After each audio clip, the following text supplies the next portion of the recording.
శ్రీమాత్రే నమ. జై గురు దత్తాత్రేయ నమ. ఈ వీడియోలో మనం ధనుస్సు రాశి వారికి ఫిబ్రవరి 1 నుంచి 7వ తారీఖు మధ్యలో జరగబోయే వారఫలాలు పరిశీలించినప్పుడు మరి ధనుస్సు రాశి వారికి ధనస్థానంలో 4 గ్రహాలు సంచరించడం జరుగుతూ ఉంది. ప్రధానంగా ధనస్థానం, కుటుంబ స్థానం, అలాగే వాక్ స్థానం ఇవన్నీ కూడా 2వ స్థానంలో ఉంటాయి. అయితే పరస్పరం శత్రుగ్రహాలైనటువంటి ఈ 4 గ్రహాలు ఈ ధనస్థానంలో మకర రాశిలో ప్రవేశించడం వల్ల కుటుంబ సభ్యుల మధ్య తీవ్రమైనటువంటి అభిప్రాయ భేదాలు రావడం జరుగుతూ ఉంటుంది. జాతకుడు కూడా కుటుంబ విషయాల్లో ఎక్కువ శ్రద్ధ పెట్టడం జరుగుతుంటుంది. కొన్ని సందర్భాల్లో కొన్ని కఠినమైన నిర్ణయాలు తీసుకోవడం, కుటుంబాన్ని డిసిప్లిన్గా ఉంచాలనే ప్రయత్నంలో మిగతా కుటుంబ సభ్యుల దగ్గర నుంచి కొంత వ్యతిరేకత అన్నది రావడం జరుగుతూ ఉంటుంది. బట్ ఏదైనా ఈ ధనుస్సు రాశి వారికి రవి, కుజ ఈ 2 గ్రహాలు ధనస్థానంలో ఉండడం, కుజుడు ఉచ్చులో ఉండడం వలన మీరు మాట్లాడే విధానంలో చాలా కటువుగా మాట్లాడడం జరుగుతుంటుంది. అది ఉన్నది ఉన్నట్టు మాట్లాడినప్పుడు కూడా ఆ కఠినత్వం ఇతరుల యొక్క మనోభావాలు దెబ్బతీసే అవకాశం ఉంది. అయితే వృత్తిపరంగా మాత్రం ఇది చాలా అనుకూలంగా ఉంటుంది. మీ వాక్చాతుర్యానికి, మీ మాటకి విలువ పెరుగుతుంది. ఉన్నది ఉన్నట్టు మాట్లాడే మీ యొక్క యథార్థవాదానికి మీ యొక్క పలుకుబడి కూడా పెరిగే అవకాశం ఉంటుంది. ధన విషయంలో కూడా పెద్ద పెద్ద వాళ్ళతో పరిచయాలు ఏర్పడుతూ ఉంటాయి. మీ సలహా మీదకి వాళ్ళు చాలా విషయాలు అమలు చేయడం జరుగుతూ ఉంటుంది. మీరు ఒక ఉపాధ్యాయ వృత్తిలో ఉన్నా, లేదంటే ఒక బ్యాంక్ సంబంధించినటువంటి ఆర్థిక వ్యవస్థలో ఉద్యోగం చేస్తున్నాం, లేదంటే ఒక ఆధ్యాత్మిక రంగంలో ఉన్నా సరే కంప్లీట్గా మీ యొక్క వాల్యూ అన్నది బయట చాలా అనుకూలంగా ఉంటుంది. గృహంలో మట్టుకు అది చాలా ఇబ్బందికరంగా, బలహీనంగా, మానసిక అశాంతితో ఉండే అవకాశం ఉన్నది. అయితే ఈ సమయంలో లాభాధిపతిగా ఉన్నటువంటి శుక్రుడు కూడా ధనస్థాన సంచారం వల్ల రుణ ప్రయత్నాలు చాలా వరకు ఫలిస్తూ ఉంటాయి.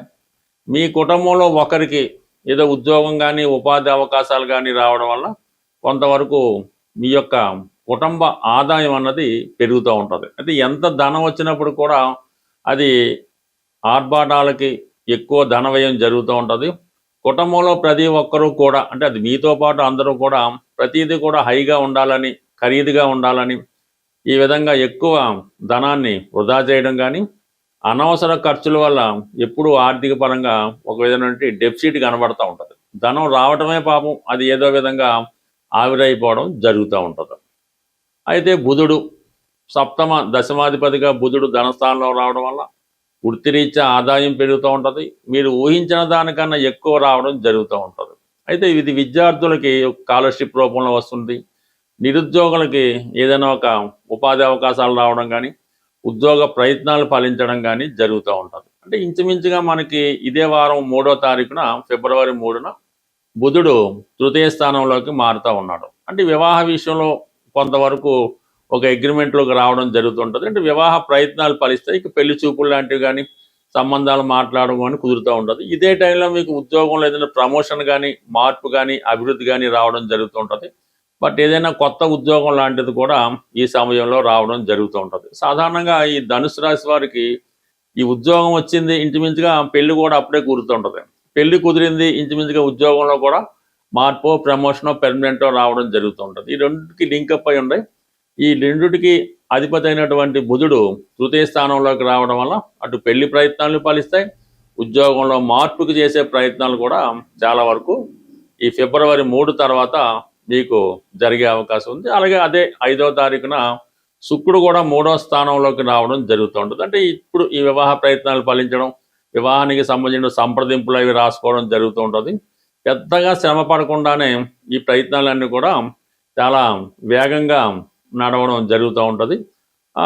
ఏదన్నా మొత్తం మీద ఈ విషయాలన్నీ కూడా ఇంచుమించుగా ఈ వారం చివరికి ఫైనల్ అవ్వడం జరుగుతూ ఉంటుంది. బట్ ఏదైనా అటు అర్ధాష్టమ శని ప్రభావం వల్ల అన్నీ చివరిదాకా వచ్చి ఏదో ఒక అడ్డంకి ద్వారా ఏదో ఒక ఇబ్బంది ద్వారా ట్రైన్లు ఆగిపోవడం జరుగుతుంటుంది. చివరి నిమిషంలో బాగా మానసిక ఒత్తిడికి కానీ ఒక విధంగా మీకు ఇష్టం లేకుండానే కొన్ని సంఘటనలు జరగడం, మనసుకి హర్ట్ అయ్యే వార్తలు వినడం జరుగుతూ ఉంటుంది. కాబట్టి బట్ ఏదైనా ఈ అర్ధాష్టమ శని ప్రభావం నుంచి బయటపడాలంటే ఒక విధంగా ఈశ్వరుని యొక్క ఆరాధన, వివిధ పరిహారాల ద్వారా అష్టమ శని మీరు పరిష్కరించుకుంటే మిగతా ప్రభావం అంతా చాలా బాగుంది. కాబట్టి ఈ వారంలో ఏదో ఒక కొత్త మార్పు అటు ఉద్యోగంలో కానీ పెళ్లి విషయంలో కానీ వచ్చే అవకాశం ఉంటుంది.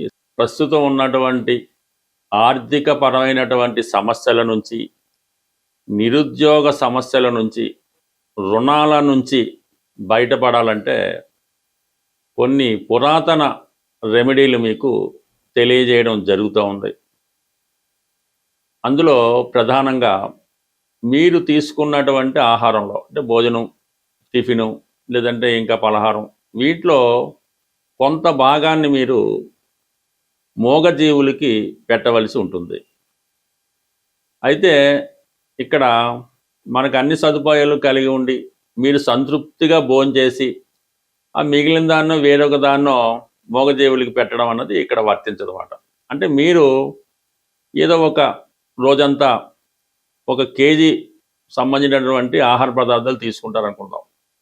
అప్పుడు మీరు ఒక 800 గ్రాములతోనే సరిపెట్టుకొని మిగతా 200 గ్రాములు అది మూగజీవులకో వేరెవరికో ఇవ్వడం వల్ల ఆ ఫలితం మీకు వస్తుంది తప్ప మీ సంతృప్తిగా తింటూ ఆ మిగిలింది ఇవ్వడం వల్ల పెద్దగా ఉపయోగం ఉండదు. అంటే మన ఆహారంలో మనకి భగవంతుడు కేటాయించిన ఆహారంలో కొంత భాగాన్ని వాళ్ళకి కేటాయించడం, మనం కొంత ఆకలితోనో అసంతృప్తితో ఉండడం వల్ల ఆ ఫలితం మీకు రావడం జరుగుతూ ఉంటుంది. ఇది కామన్గా తెలుసుకోవాల్సిన విషయం.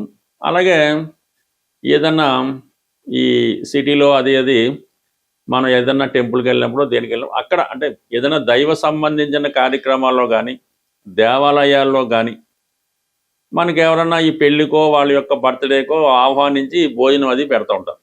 ఆ సమయంలో అంటే ఇలాంటి వాటిలో మీరు వెళ్ళి అక్కడ భోజనం చేయవచ్చు. అంతేగాని ఎక్కడ పడితే అక్కడ బయట భోజనాలు పెడతా ఉంటారు.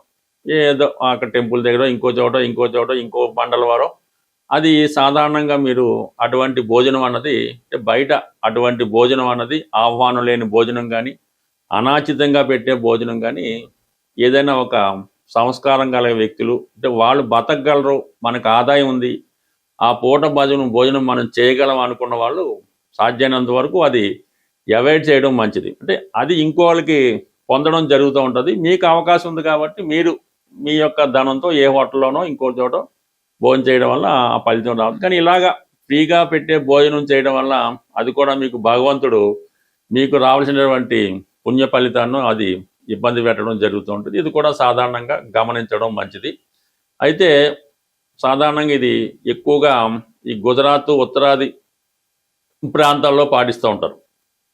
మనం ఉద్యోగంలో సక్సెస్ రావటం లేదు, వృత్తిలో సెటిల్ అవ్వటం లేదు, ఆర్థిక పరంగా ఇబ్బందులు ఉన్నాయి అనుకున్నప్పుడు ఒక తెలుపు రంగు టోపీ తల మీద ధరించడం వల్ల వృత్తిపరమైన ఇబ్బందులు తొలగడం జరుగుతూ ఉంటుంది. అంటే మన వృత్తి విషయాల్లో దశమ భావం అన్నది మన తల చెప్తూ ఉంటుంది మన హెడ్. అందుకని మన పని పూర్తయిన తర్వాత మొక్కుకొని తలనీలా ఇవ్వడం జరుగుతూ ఉంటుంది. ఆ తల మీద తెలుపు రంగు టోపీ ధరించడం వల్ల వృత్తిపరంగా ఎదురవుతున్నటువంటి సమస్యలు కానీ ఆర్థిక సమస్యలు కానీ చాలా వరకు మనకి తొలగిపోతూ ఉంటాయి. ఇంకొక బ్రహ్మాండమైన రెమెడీ ఏంటంటే నిరుద్యోగులు చాలా కాలంగా ఉద్యోగం రావటం లేదు అనుకున్న వాళ్ళు ఈ గుడ్డి వాళ్లకు అంటే చూపు తక్కువగా ఉండి ఈ ఫిజికల్లీగా ఛాలెంజ్ పీపుల్లో ఈ కంటి చూపు సరిగ్గా లేని వాళ్ళకి ఒక ప్రత్యేకంగా హాస్టల్ అని కొంతమంది ఉంటారు.